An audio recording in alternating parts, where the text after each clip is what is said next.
Hello and welcome to the January 4th, 2021 meeting of the Vermont Tax Structure Commission. Happy New Year to everyone.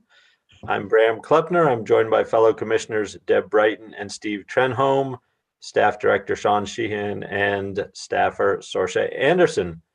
Our agenda for today is posted on the usual website, and public is invited to submit comment via email at taxcommission@leg.state.vt.us. That's taxcommission@leg.state.vt.us.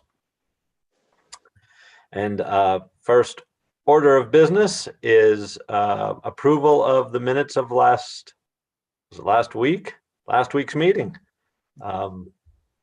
So move. Second. Any discussion? All those in favor say aye. Aye. Aye. Any opposed? Very good. So we have a 125-page document now.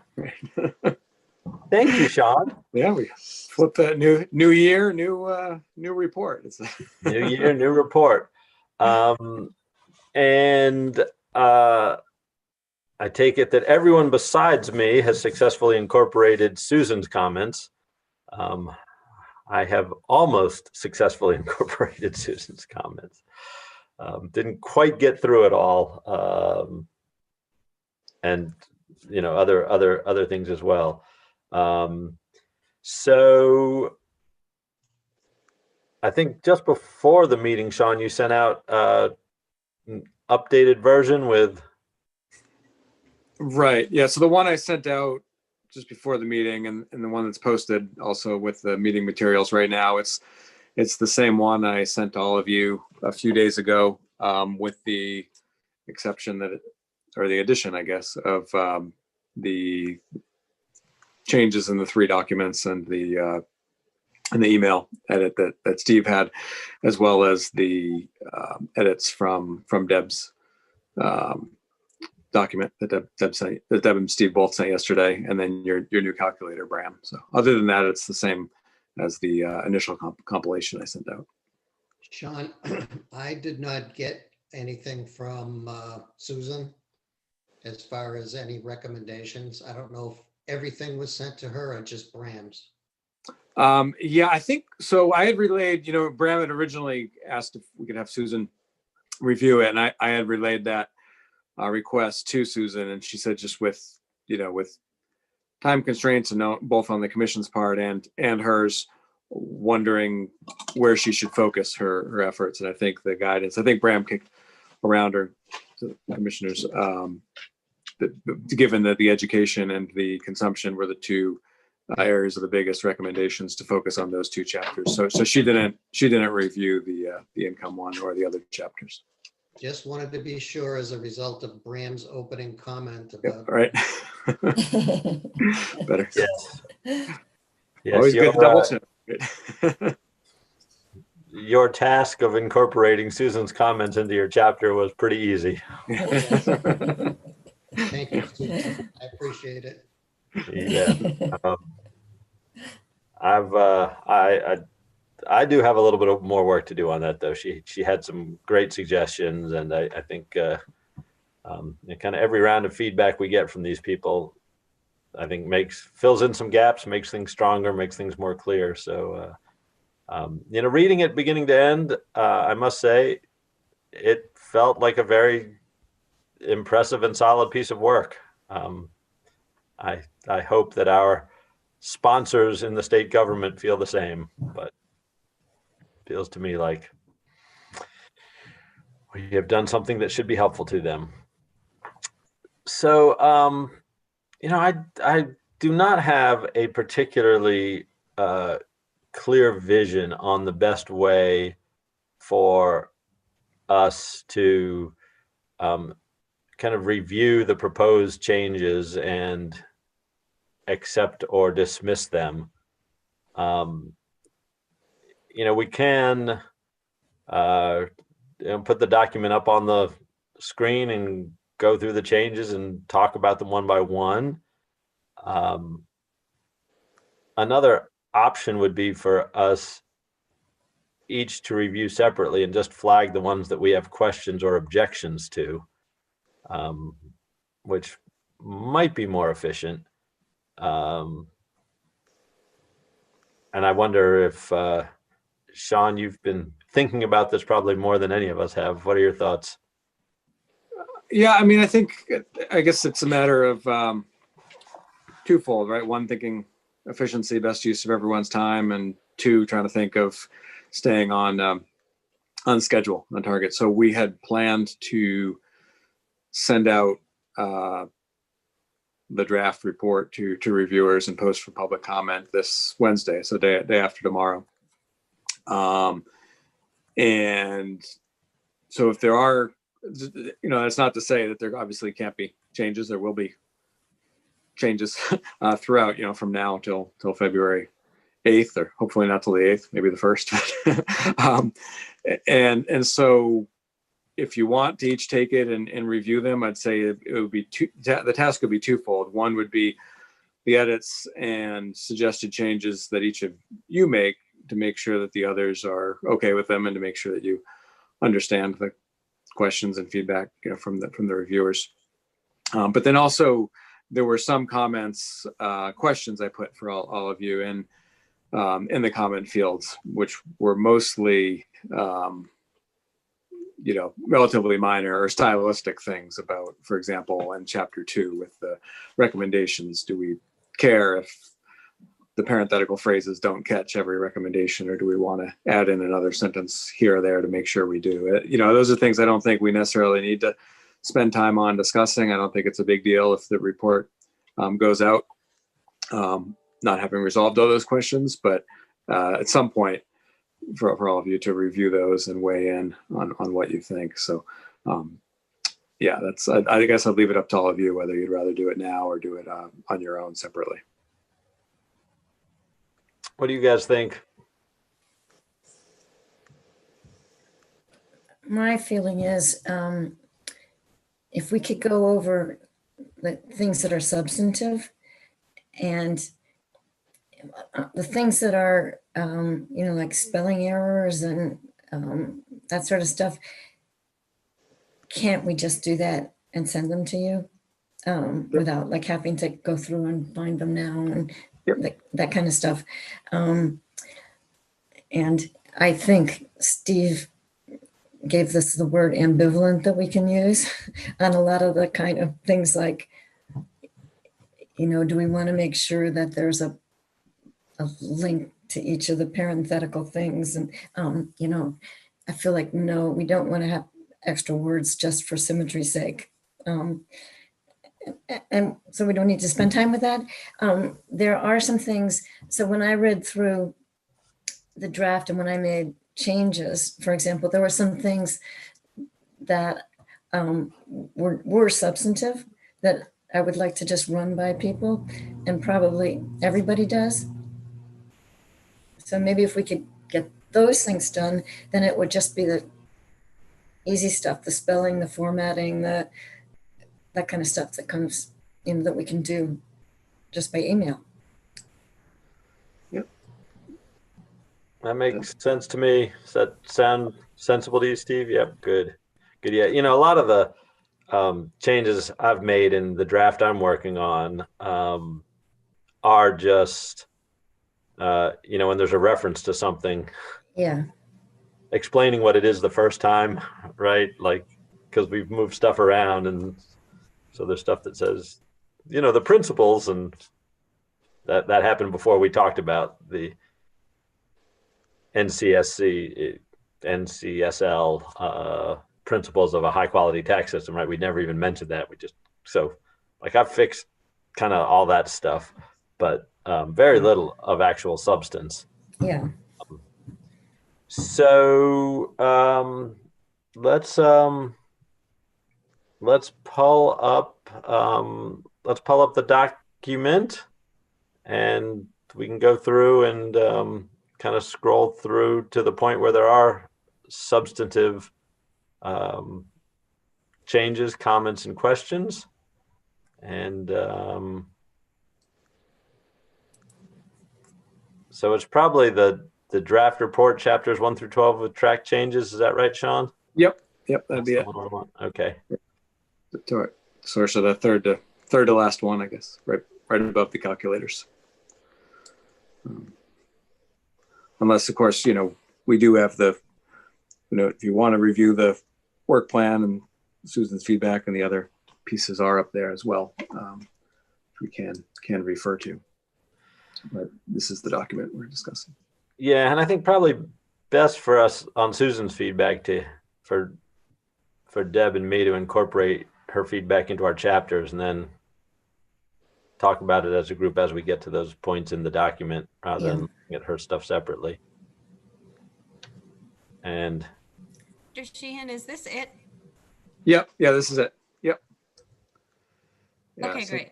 Scrolling down. So I think there isn't until, nothing at all probably till page 9. I'd say you could scroll to at least and maybe even past there, even 9 or 10 or most of those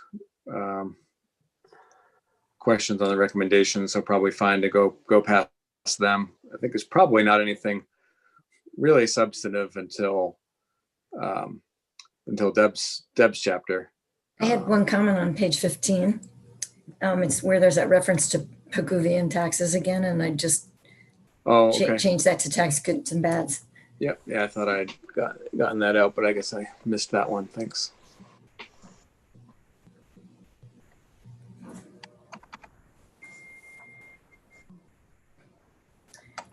Okay, so going beyond here. So page 19 brings up that discussion that we had last time.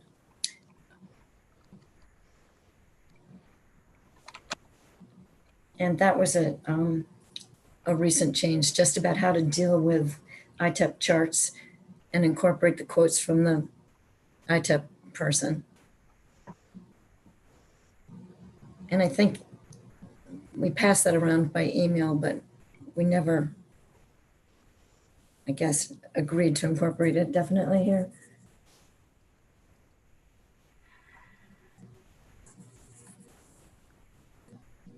Sit. Yeah, that's right. The part that starts in red at the bottom. It's okay. yeah, I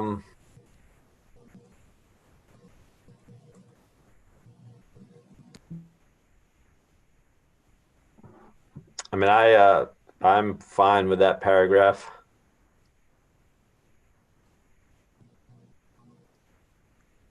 Yes, I am too. Great. Zipping along.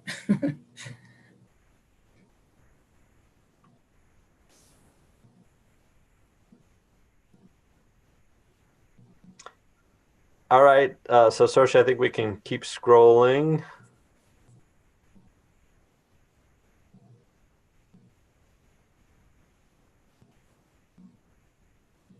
And you can kind of roll until we see a bunch of other red stuff or. Yeah, I think it's down to page 25. We could probably even skip that. I think in 25 is the rewrite of the sentence that Steve had, but it didn't. We had discussed it last time, and I don't think it changed anything substantively. So probably even past there. All right. So here, what did we change here? That was my rewrite. Yeah, it says most states have some form of income tax. That's as we discussed last. Oh yeah. And the previous sentence there that Steve replaced, it was substantially the same. So I don't think it need to linger.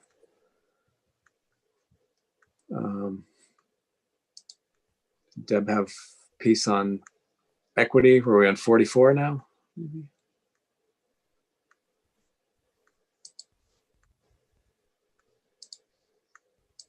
So page 44 is our next stop. I think that's right. Yeah. Actually, this is sort of minor, but the chapter title here, we have overall restructuring of the tax and transfer system.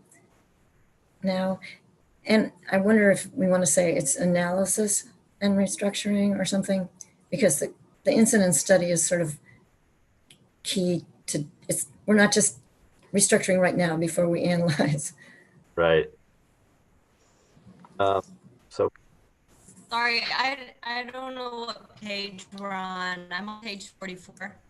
38, the title, Oh, on page 38. sorry, Saoirse, we sent you Yeah, too It's all far. right.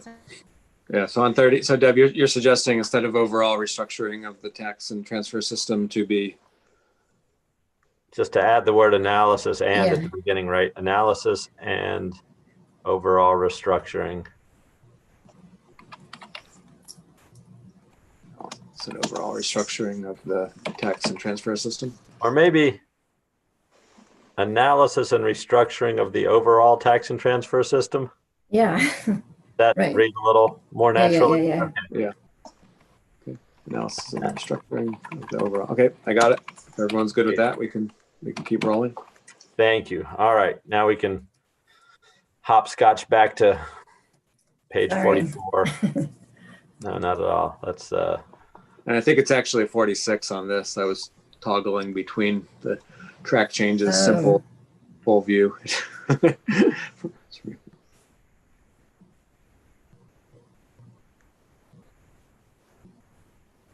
okay. So the equity.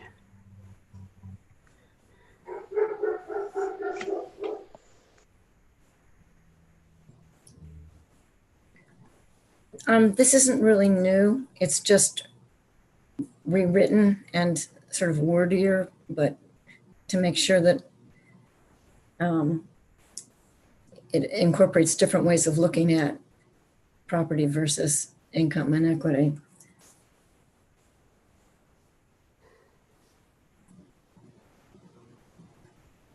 Any concerns about this, Steve? None whatsoever. Nope, none from me either. All right, I think we can keep scrolling.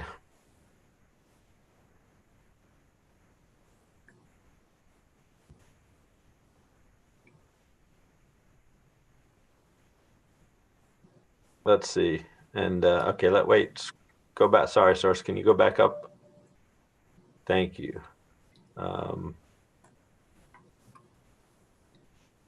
Okay.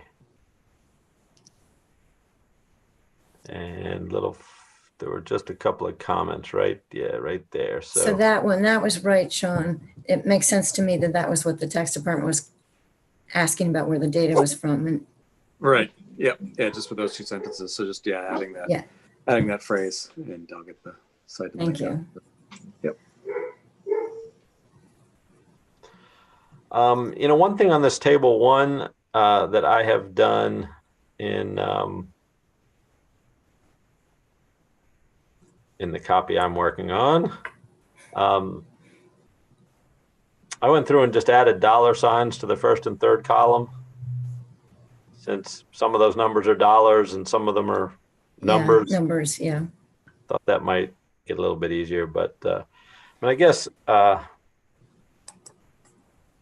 will. I'm just thinking about the fact I'm now working on a somewhat renegade copy that we want to Yeah, merge. I got those changes here. Yeah. So far, I've made all the edits we've discussed as we go. I'm logging those. So if there's anything that more substantial anyone needs to rewrite, we can assign that. But so far, I got everything. All right, and I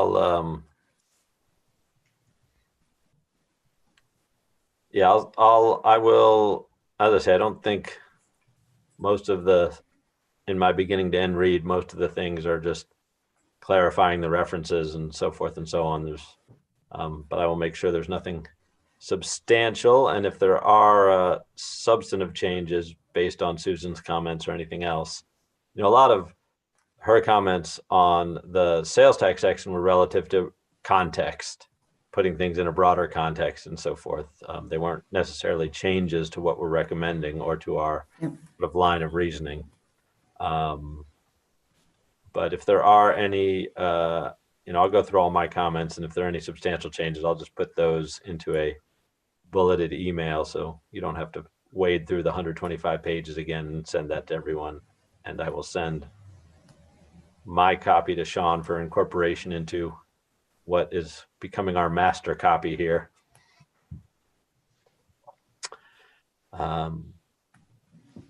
So I think we can scroll further.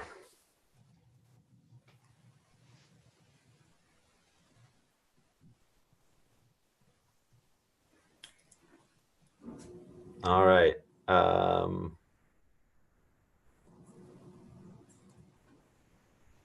So this is just a change in formatting, is that right? Yeah, there's nothing substantive there. I think just the prior version was underlined, and as Deb went through it, just to as we discussed, to just have the recommendations underlined. My next question is on page 52. Question for you, the bottom. That paragraph that's being crossed out, two people said our recommendation was this: we are not convinced that applying such as substantial poverty weight will result in locally voted education tax raising the optimal amount. Rather than saying we thought the weighting was too high or anything like that, but two people said, how could we come out with this recommendation? Strong recommendation. And I think if anything, it's milk toast, not strong, but I realized that it's not really our field to say that the weighting is right or wrong. I believe that the weighting does indicate the cost differences, but my question was whether using the weighting and the tax structure is the way to get at that, and whether it would be better to fund, say, an after-school program, in these different areas through the general fund, rather than try to have the weighting make the town come up with that amount. But anyway, in the end, I realized we don't want to get into that long discussion. The legislature will certainly have a lot of discussion, hear from everybody before they do anything like this. So I just thought it was just easier to drop the whole paragraph than to get into a long, involved discussion of something that isn't really our field. But I leave it up to you. I think that's a good observation, Deb. Yeah, I think that's wise as well. And the fewer sort of distractions or opportunities to get sidetracked, and we know some of these sidetracks spiral down into endless labyrinths. So, Right. the more we can keep the focus on the things that are most important, the better. Yeah. So, agreed. Thank you. All right, so let us scroll on.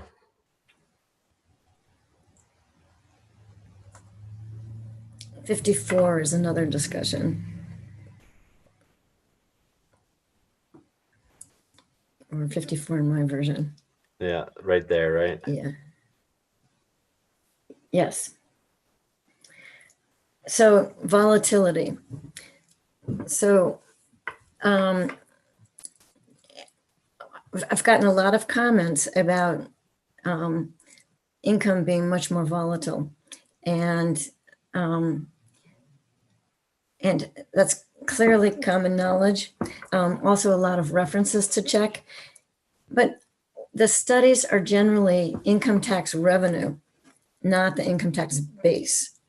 And income tax revenue has been more volatile for lots of reasons. But some of it is the progressivity. Some of it is that policies have changed. And what we would be doing by moving this to an income base is different than the personal income tax in that it's not progressive, so that it's not as dependent on the fluctuations at the very high end. And in addition, our income tax revenue is highly variable because the rates are set before the revenue comes in. In other words, we don't do what we would do in the education tax, which is that we set the rate to come up with the amount of revenue. So those are sort of two reasons why the education tax would be less volatile than the personal income tax, but also why the comparison shouldn't be with revenue from the personal income tax, but rather with tax base. And so we have the chart on tax base. But it's still true that there are reasons for it to be, for the income tax base to be more volatile. So I just sort of added more information in there to kind of acknowledge that there are ways that it could be more volatile. But then on the other hand, the chart doesn't show that. In other words, the volatility was all happening during those years that we have the data to graph, and it just didn't end up being more volatile from the point of view of the, the overall revenue raising ability. The tax base wasn't changing more rapidly. So anyway, I just wanted to point it out that it will, we'll hear it again. And there are definitely ways in which you would say it's more volatile, and there are ways in which you would say it isn't necessarily more volatile.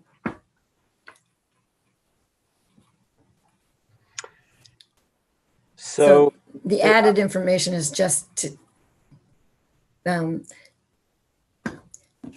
point out that, yes, there are ways you could look at it that's more volatile, but it's not necessarily that way. yeah, and I'm wondering, does this change I think the primary response to that concern about volatility? I mean, as you said, we kind of looked at property value volatility and income volatility, and income was actually less volatile over that period. But are you saying that's not a representative period? No, I mean, it's the best we have, and it did have a recession in it and a climbing out of a recession in it. So it's unrepresentative. I think one of the issues is that we would have more reliance on the same business cycle or same cycle as when we move from property to income. But we showed in the other graph that we're not way out of sync. In other words, we were over reliant on property before, and so we're that in sort of that sort of issue shows up somewhere else. So basically, I think we can't come down and say, oh, it's more stable. It's actually more stable, even though it was during the period that we looked at. But I also don't think that we can come down and say it's more volatile, which is sort of the common knowledge and the immediate reaction.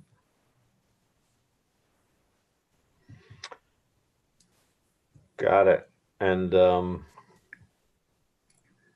so there's that's the data suggests that one is not clearly more volatile than the other. And we were over reliant on property before. We're going to be, we were above average on property. Now we're going to be above average on income, but that doesn't necessarily make things better or worse.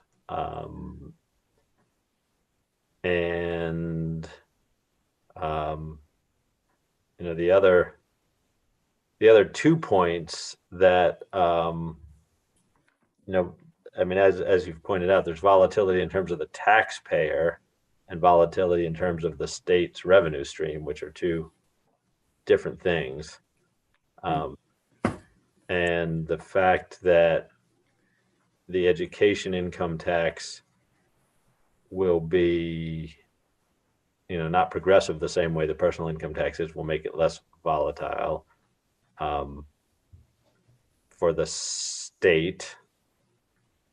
And the fact that, the rates are going to be set based on the local budgets means it'll be less volatile for the state as well, right?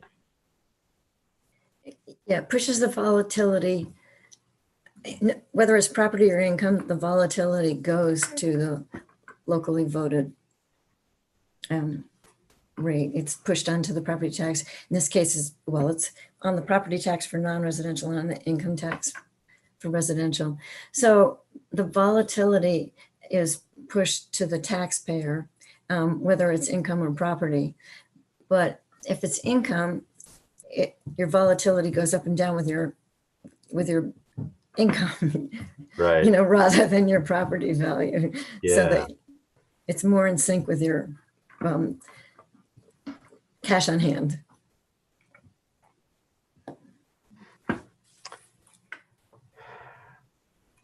So that all makes sense to me, and I think, I feel adequately prepared to have that conversation, because you're right, we will have it again and again and again, probably.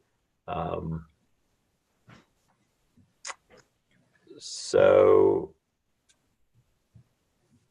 Steve, anything else on this before we absorb it as written and move on? I'm good with it as written. Great. On we go.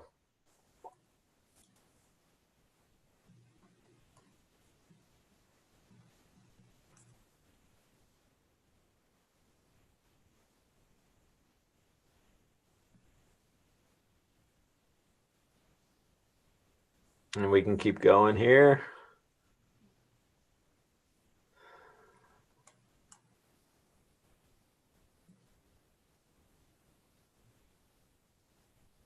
Let's see.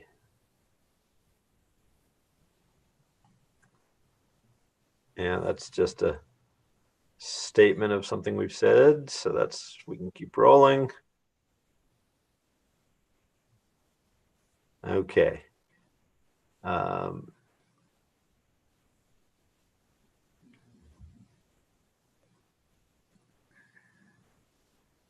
Yeah, I think again. That's just underlining. I think we can keep going. It's Yeah. no substantive change there. All right. Couldn't figure out what the change was here.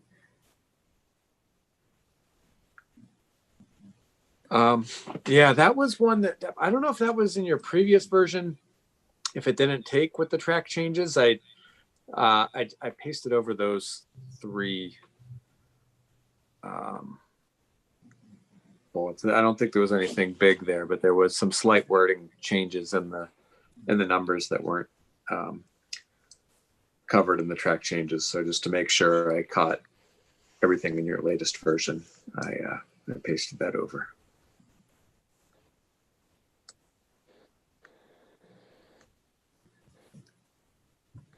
All right. Well, I think we can.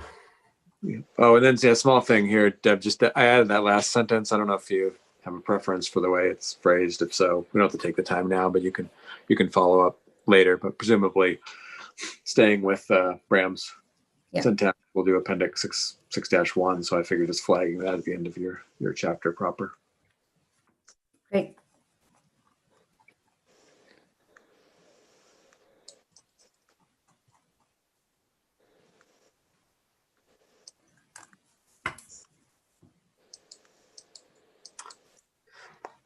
All right. Hold on, I'm not sure what happened there. Hold on.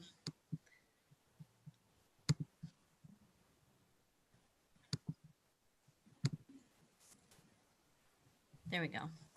Yeah, I think down to page 68 maybe, or it's 68 on this. I think the PDF might have PDF'd it one off. And actually 68, we can probably go by. You can look at that later, Bram. It just says 40 Texas, 200. 45 of the 20. 200. 200. The 200, it should be okay. Yeah. Okay, so we can keep, I got that changed here. We can keep scrolling past.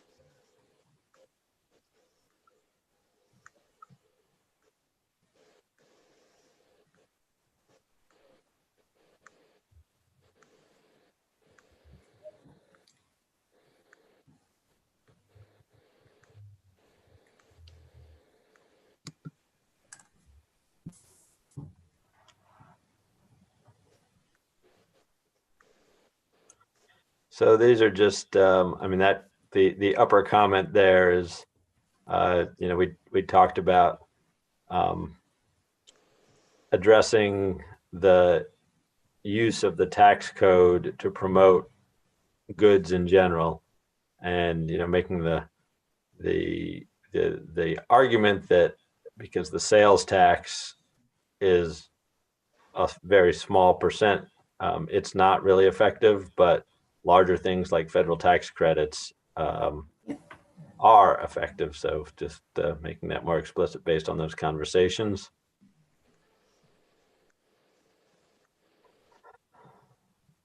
I think it goes down. So now the table on 75, page 75, I'd asked about, but per your last email, Bram, about going back to 3.6%, I guess that means that table would be able to stay as is, right? Because that was tabulated at 3.6. It was tabulated 3.6. Yes. Great. But weren't you going to change the upper right heading portion of total tax revenue that would be returned to low-income Vermonters? Yes. I thought I did that. Maybe I did not send that. Possible I missed it on the table too when I went through, but I got it now. So a portion of total tax revenue that would be returned from low-income Vermonters. Returned to low-income Vermonters. Oh, right. Yep. Yeah. I can't type and think at the same time. That's a little bit of a liability in your chosen line of work, Sean.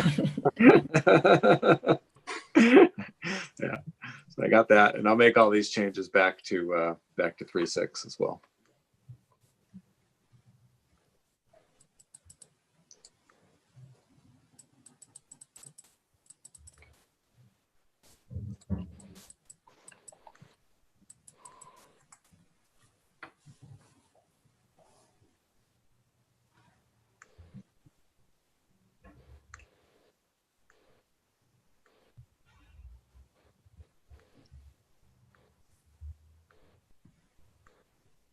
Yeah, I think we can keep going as long as if you're okay with that, Bram. I'll write out the Pacific. Yeah. Yeah, that's great. Thank you.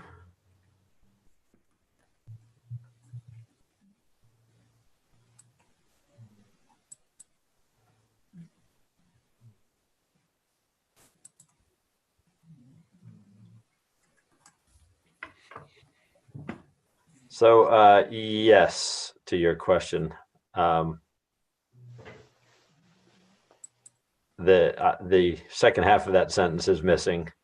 Our recommendation that the sales tax be expanded to include consumer purchases, exclude business purchases, and that the provider tax be extended to those provider categories that are currently excluded, and that the rate be harmonized. So I will add that language and send it to you, Sean.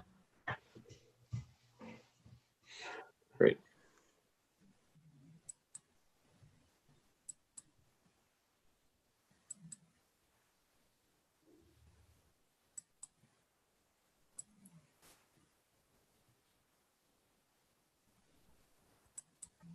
And let's stop here. Oh yeah. So, there's this funny little handful of things that are subject to the sales tax, which are overwhelmingly business inputs, commercial art and graphic design, and sign construction and installation.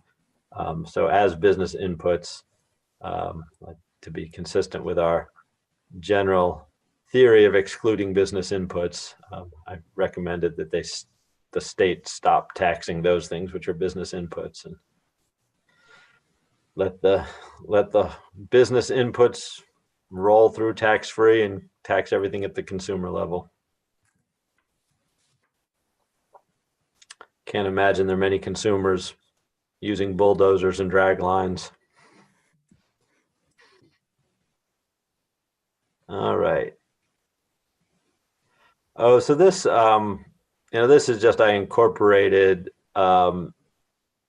Steve's parts about, as we discussed about the transition from gas to electric and taxing electric cars to pay for their share of the transportation fund and so forth. So this just merged those two pieces into this chapter as we had discussed.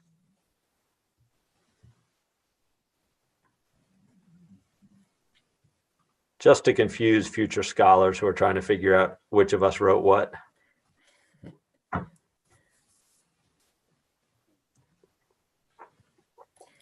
Before we get into income,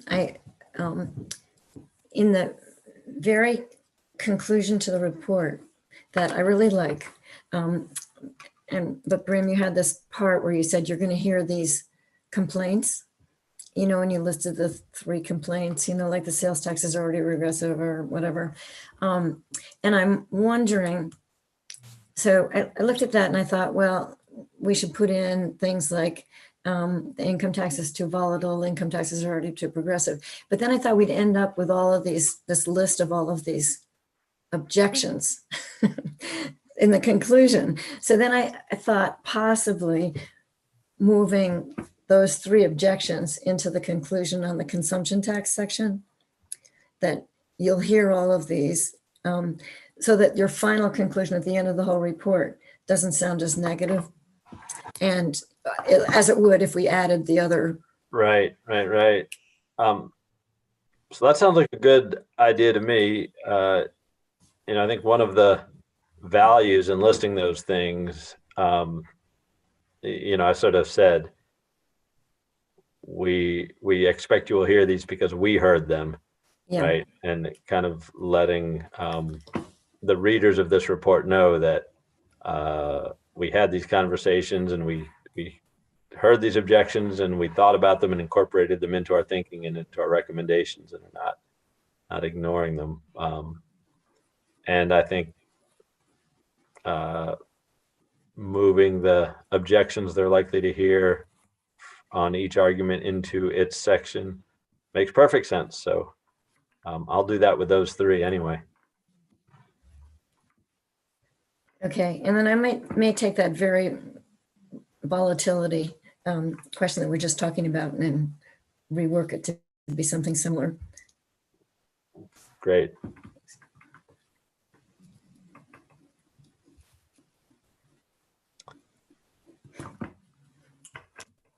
All right. So, Steve, do you want to talk us through these changes? The first and second paragraph aren't really changed. They were moved. It's the third paragraph that where I tried to address the tax rate issue relative to replacing the homestead property tax with an income tax.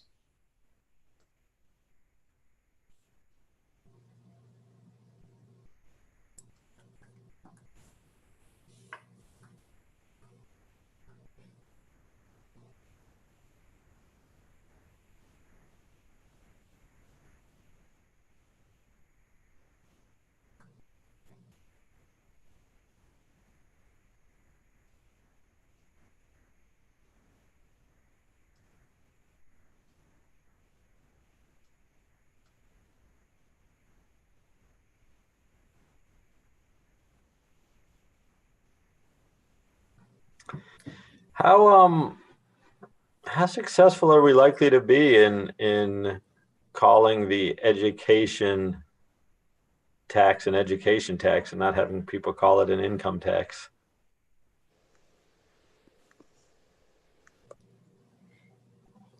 I think it'll happen. When I think about it, though, I like Steve's Voting? sentence the best. Taxing property based on income should not be called an income tax, rather it should retain its character as an education tax and be a separate and distinct tax, separate payroll deduction, separate item on item estimated taxes. And I'm not sure that we need to say it shouldn't be called an income tax, but should be kept completely separate from the personal income tax. I think the reason I stressed not calling it an income tax is because the reporting services will say Vermont has 2 levels of income tax. And then they'll blend the rate together and you'll come up with a double-digit rate. Whereas if it's an education tax, and this is, I guess you could say this is kind of smoke and mirrors, but it's an education tax based on income. And Sean, yes, I agree. You can change that. The commission studied the use of from using. Okay, great. I'll make that. Yeah. change. I think you're right, Steve. I think keeping it separate and really emphasizing that calling it an education tax.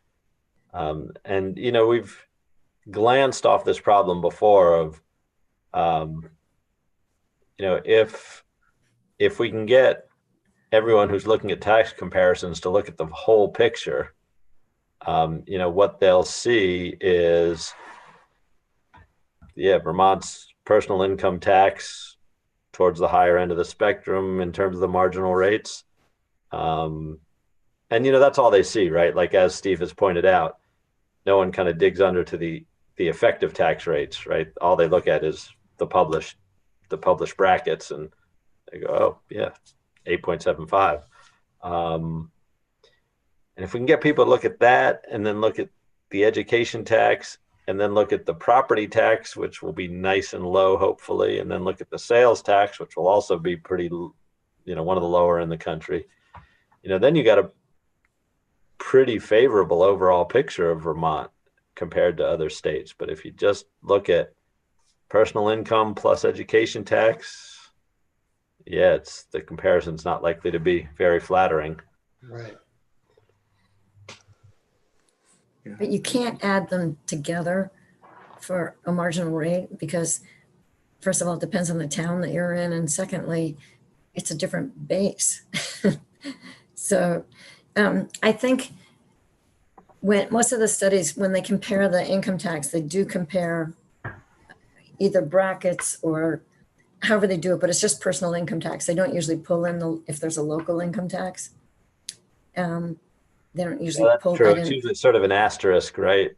Like Yeah, states that have a local option tax get an asterisk, and there's that's another the way column or something. Yeah. it goes. Yeah.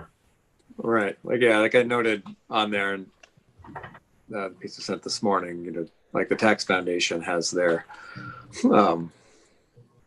reports on local income taxes, and actually more of those are school districts than towns per se, but a lot of town and counties go towards school as well. But you're right. I mean, that doesn't impact the state brackets where they publish their state brackets. They just have a footnote saying this state also has local income taxes, and then they say what the local income tax average rate is across the state. As I noted, that's easy to calculate. They just divide state's AGI by what's captured by local taxes, or in this case, education tax. So I think that likely would be published, but you're right that it likely wouldn't be published with the state personal income tax brackets. So I think we agree that you definitely can't add them together and have a high marginal rate. And that was part of the feedback that I got from JFO as well. That was a question, yeah. But I think that's definitely the wrong, you definitely can't do that. Yeah, I agree with Deb. I think what Steve wrote here is really good, and hopefully will carry the day. One clarifying question with Steve's last question last sentence there, the taxing property based on income. Given that you are recommending that renters pay the education income tax as well, isn't it no longer taxing property? Should you just say paying for education based on income should not be called an income tax? Yeah, probably, yeah, I would agree. Taxing education based on income. Or raising taxes to support education. However you eloquently think it should go. Raising revenue to pay for education. Yep.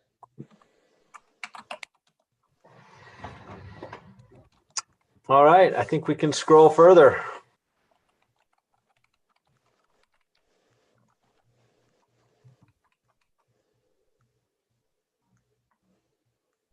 And let's see here. Let's see. I don't think this is a new, this is a change that was based on the discussion we had, I think, 2 meetings ago, where we talked about average tax rate. Right. Yeah. Great.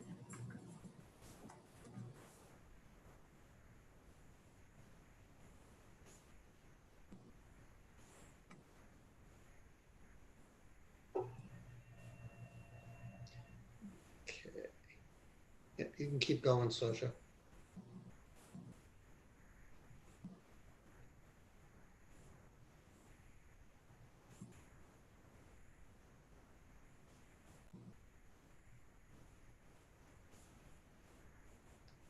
Okay, this I kind of rewrote.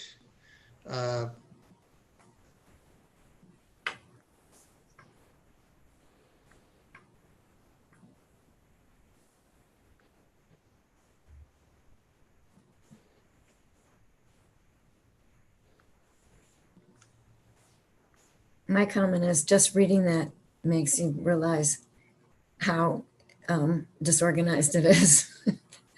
You know, how many different ways there are of taxing pieces of telephone property. It's just unbelievable. Well, even given the fact as you read the, if the cell phone company owns the tower, it's personal property. But if the cell phone provider rents the tower and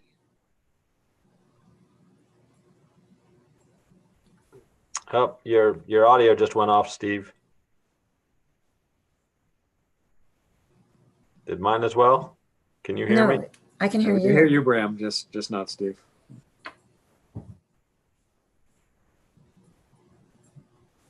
That was odd. Steve, your audio just quit in the middle. can you hear me now? Yeah. Yeah. Okay. Yeah, the complexities of who owns the cell phone tower were too much for the internet to handle. Yep, exactly. Either that or it was maybe it was my internet provider that's not happy with this discussion.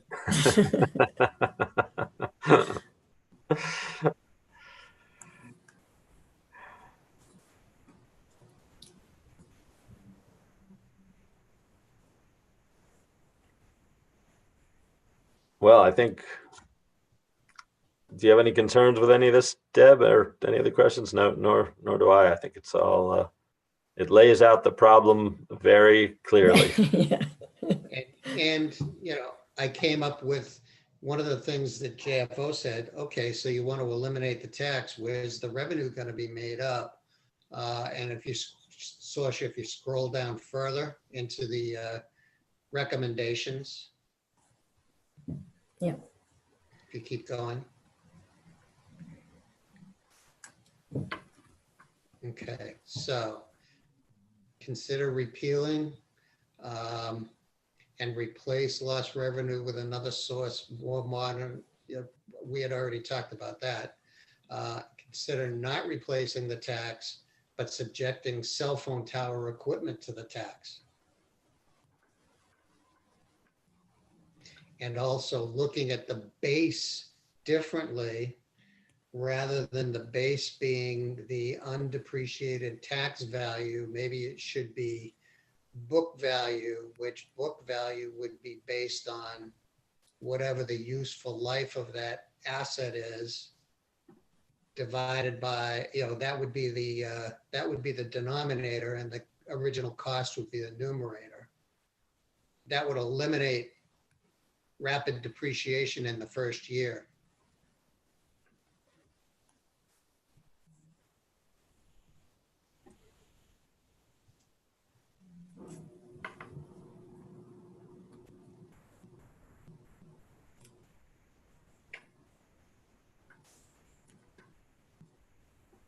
Got it. All right. I think we can scroll further.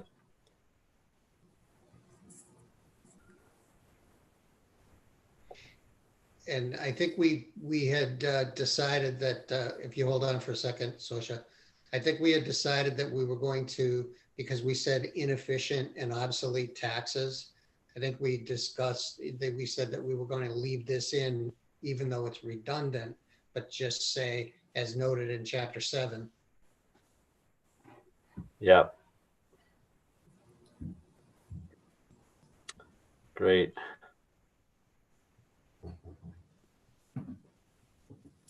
Oops, somebody's at my. Oops.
It's everything except the appendices, because I noted I plan to take time tomorrow to go through the references more. I've got through a couple dozen pages, but I'll compile that reference page and get everything in the same syntax. And you said, if any of you have the additional pieces you want to send me in your extra part, Bram, I guess Yeah.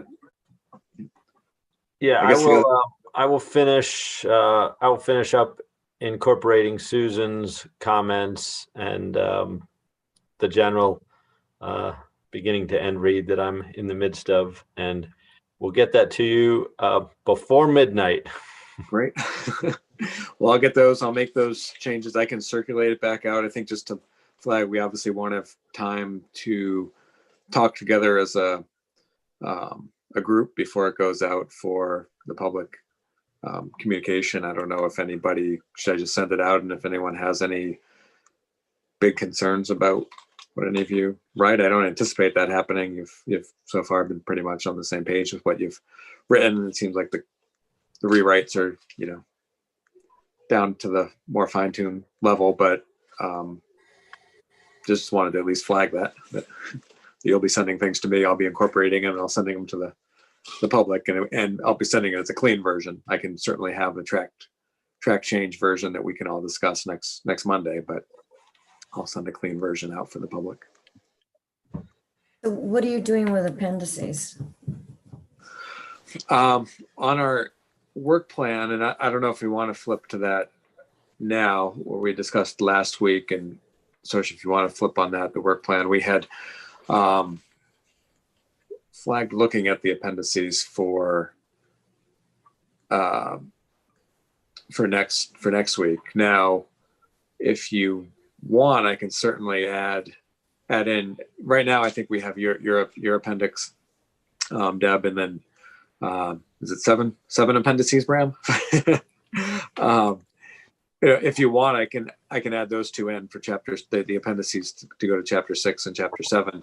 I can put those out for the public review, and then when we meet next week, we can look back at, I think Bram's original outline had a whole number of other appendices. So we can discuss those then, but it's whether you want the chapter 6 and chapter 7 appendices attached, I'm happy to integrate them tomorrow if it would be helpful to have them in. I think that would be good. But I also think in terms of the final document, I would prefer having the other kinds of appendices on the website, or as many as possible, rather than having a huge long, I mean, it's already a long document, rather than having just a whole lot of stuff attached to it. Yeah, I think it's been a while since you all looked at that list, so I anticipated there may be other things you wanted and a lot you may want to take off. So I figured that would be next week's discussion. But we did get through that chapter pretty quick, so we can discuss we can discuss it now if you guys like to. But Yeah, maybe we could take a week off. yeah, certainly Yeah. can. I have the Yeah. 18th flagged as off, but we could take off next or split, get off the Monday schedule. Well, I guess we have to be Yeah. on. So, I've got a little more work to do. Sean's got a bit more work to do. Then we post it on the 6th. And we notify kind of everyone we can think of who is interested. I had a note from Betsy Bishop this morning. I know she's looking forward to reading this. And probably the people who presented testimony, we want to let them know that it's posted, and the legislators and so forth. Yep. So we let them all know. And I guess one thought I had is I don't know how much feedback we're going to get from the public. But we can do sort of a brief check-in on the 11th. And if there is feedback, we can work our way through it. And if there isn't, it can be a really brief meeting.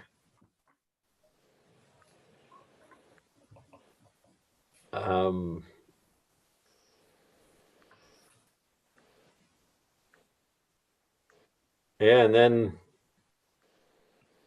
actually at that point, I think we'll probably have by the 11th, we'll have a pretty good sense.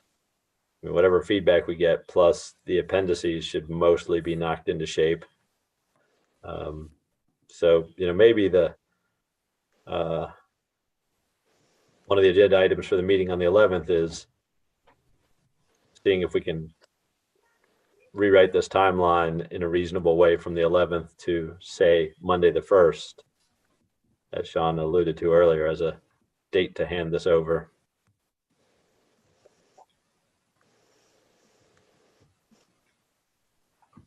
I think that's a good approach. So do you want to go through the list of appendices now? Sure.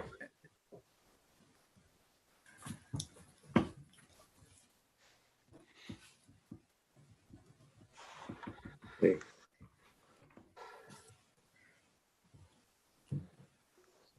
We can find them, which meeting?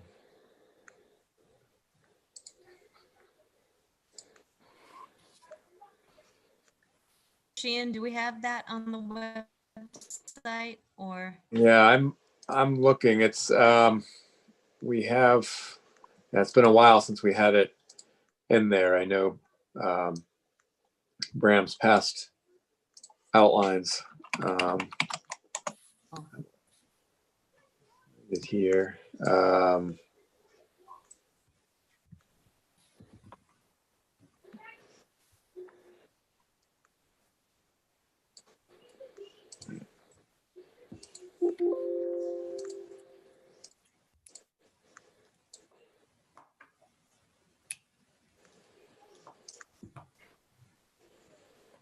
It's hard to search the website if it's in the supporting documents for a meeting, and you have to know which meeting it is. Yeah, I found the one that, a very old one, list of appendices from a year ago fall. I think it's probably evolved since then, but I'm not sure how. Well, another thing to do, Sean, is, I think appendices that are not referred to in the text probably are less relevant. There's stuff we thought we might need, but Yeah. I know I was just looking at my own 7 appendices or 8 or whatever it is, and there's at least one which is irrelevant at this point. And I'd created it in draft form, so but there's no reference to it, and I don't think it does much good. So that is probably true of some of the other stuff that we thought early on we might want to add as an appendix. Yeah, I think that's right. And I think to Deb's point too, things that I think were listed on there. And I just had one of the links, things like acknowledging everybody who testified or who filled out the survey. Your biographies, things like that. Those can be put as separate documents on the website, and Yeah. they could be. We could deliver them all as a package on the 1st or 8th, or when they're delivered. But at least the paper itself that way will be consist of the actual paper and recommendations and what we have here and related appendices. Yeah, I think for kind of the next couple weeks of public comment, as long as we have those that are referenced in the text, so that if people want to go look at that, they can. And that's not a huge number, actually. No, it's just the the bunch with your chapter 7, and then the one for chapter 6. So that's no problem. I have all of them. You've sent them all to me, so I can get them incorporated tomorrow. I think it's just the first 4, 7.1 through 7.4, and then 6.1, and I think the demographic paper as well gets referred to as an appendix at some point. Yeah, I can change that to a link or reference, though, just so we're not tacking another 90-page paper on top of a 120-page paper. Great.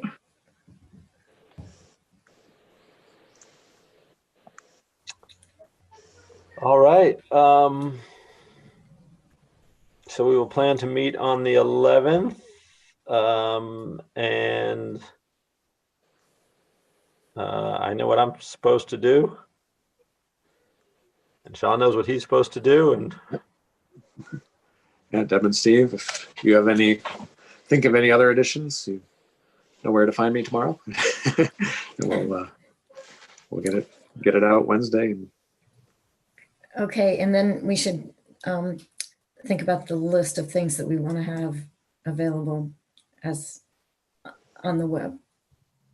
Right, to go over at the next meeting. Right. Make sure that, and I like your idea where you could pull down the whole appendix if you wanted to. I mean, the reference documents or something like that. Right. Yeah. We can put them all in one, in one place. Or at least a set of links, all together. Yeah. Okay.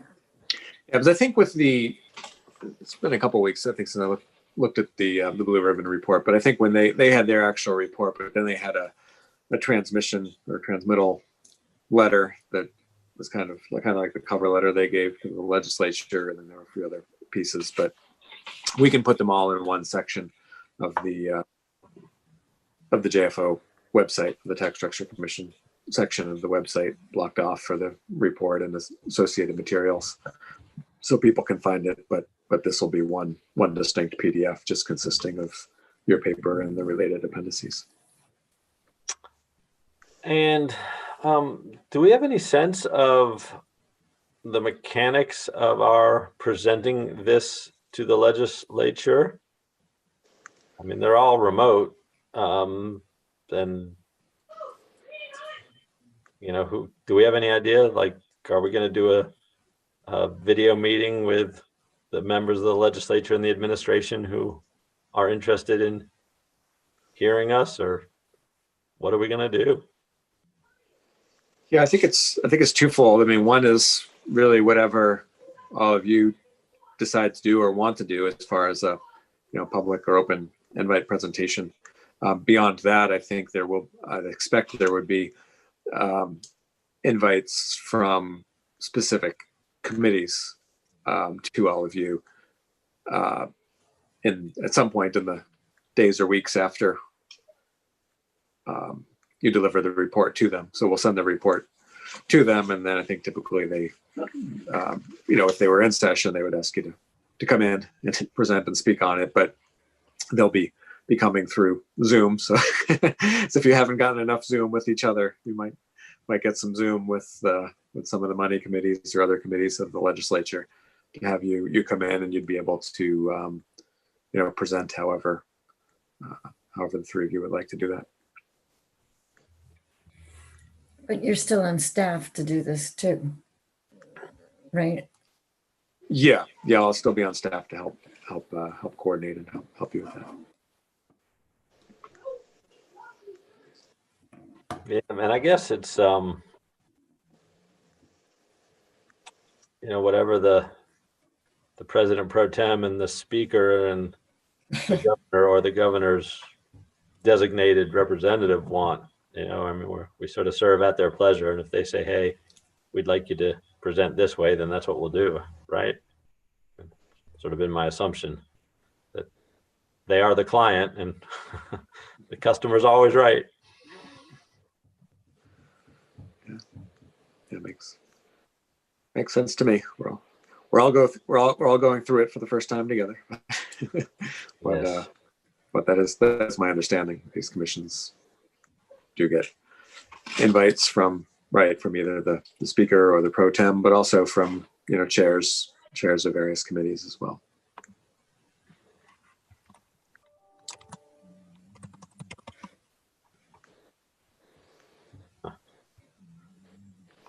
All right. Is there anything else that we want to discuss today? I don't have anything. Steve, did you manage to navigate any time off between ending one job and starting the new one? No. Oh, Well, actually, yeah, New Year's Day. New Year's Day. Well done. Very well done. Yes, well, very good. Seeing no further business, motion to adjourn. So moved. second. All those in favor? Aye. I think we are once again adjourned by consensus. Very good. Aye. Thank you. Thanks, Sorsha. Thanks, Sean. Thanks, Deb, and thanks, Steve. And